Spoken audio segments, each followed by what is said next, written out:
The director here at the SPCA tells me she's come a long way since she was first dropped off, but she still has a ways to go before she's completely healthy.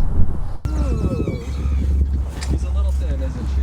She's just going to be a loving, great dog or a companion animal for somebody.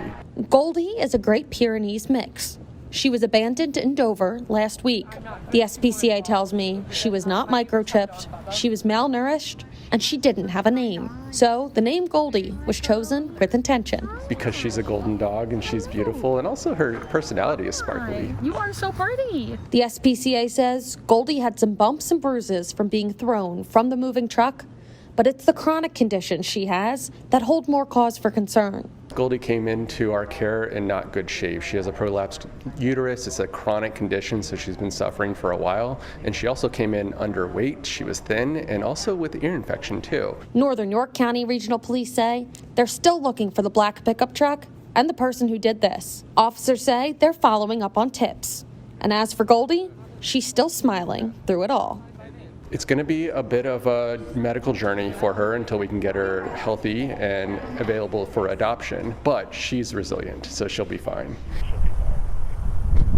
And the director says Goldie's well on her way to recovery. Coming up on News 8 at 6, I'll tell you how you can get involved with helping Goldie and other animals with stories like hers. Live in York County, I'm Marcy Walsh, WGAL News 8. Breaking news, York County's government offices are closed due to what officials say is a lack of running water. The offices on Pleasant Valley Road in Springettsbury Township were closed at 2 o'clock this afternoon, and the building has remained closed the rest of the day. All scheduled activities at the office for today are canceled. There's no word at this point on a timeline of when the water will be back or if the offices will be open once again tomorrow. Also breaking right now, the U.S. Secret Service says an individual was shot by law enforcement near the Washington Monument, and the White House was briefly locked down. So this is a live look at 1600 Pennsylvania Avenue, where journalists were just moved out of the White House press room for security purposes, including our very own White House correspondent, Christopher Salas.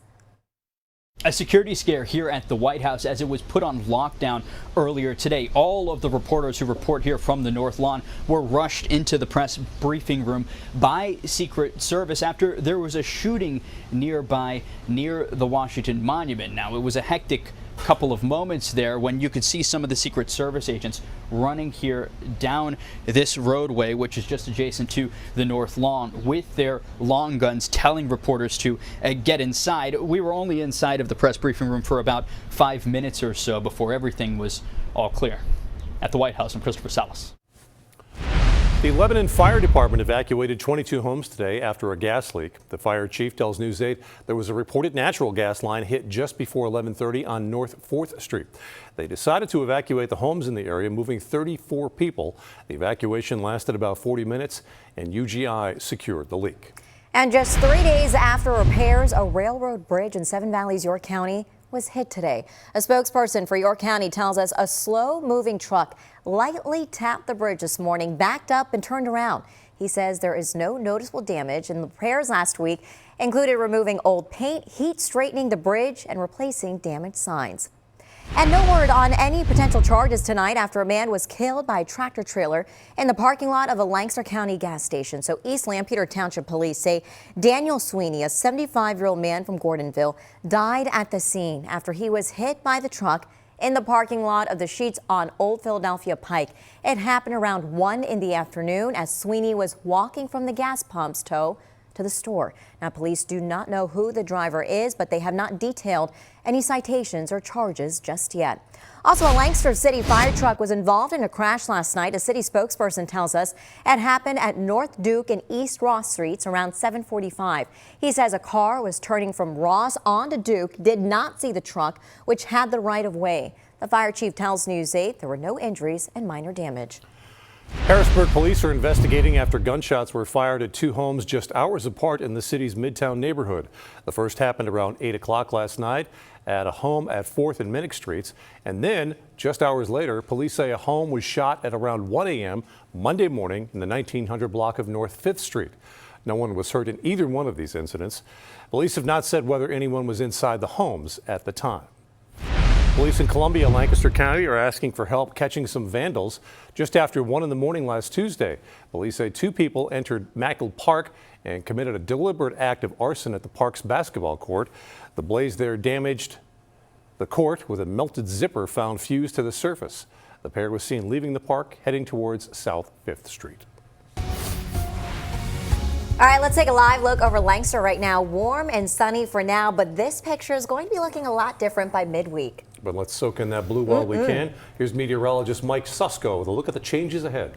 Yeah, good evening, Brian and Tasmin. We will be seeing those changes, as you mentioned, towards the middle of the week, but until then, you can enjoy the sunshine for the rest of the day today. We will have a couple showers later on after sunset tonight, but the next couple hours looking pretty good. Tomorrow, highs soar into the 80s, and then that rain returns as we head into Wednesday. But Carlisle, Ephrata, Gettysburg, and Hershey all looking really good across the area this evening. Temperatures right now in the 70s. It's 73 in Lancaster as well as Harrisburg. Carlisle, you're at 74, 79 in Gettysburg, as well as Lebanon, and 76 in Chambersburg. Storm Team Live Radar Network is quiet at the moment. However, there are some showers to the southwest there. I circled that in green for you. That we need to watch as we go into the later part tonight. Just a few isolated showers are possible after sunset. It'll be very hit or miss. But if you're out late tonight, especially in our western counties, you may see a few isolated showers here around the 9 till about midnight time frame here for a few hours. And then after that, partly cloudy for the rest of the night. And as we head into tomorrow, like I said, our highs get into the low 80s with another mostly sunny day before those shower chances return as we head into Wednesday. We'll time that out and show you how much rain we expect, guys, coming up in a little bit. Their sacrifice was not in vain. They gave everything so that others might be safe. A day of remembrance in Pennsylvania's capital as the law enforcement community comes together to remember the brothers and sisters in blue killed in the line of duty, including several from here in the Susquehanna Valley. News 8's Tom Lehman is live inside the Capitol Rotunda as a memorial service is underway. Tom. Yeah, Tasmin and Brian, the Fraternal Order of Police are having their annual ceremony to honor officers killed in the line of duty. As you look over the railing here at the Capitol Rotunda, you can see that ceremony getting underway. This year, 5 officers are being honored. 4 of them are from York County and were killed in the line of duty last year.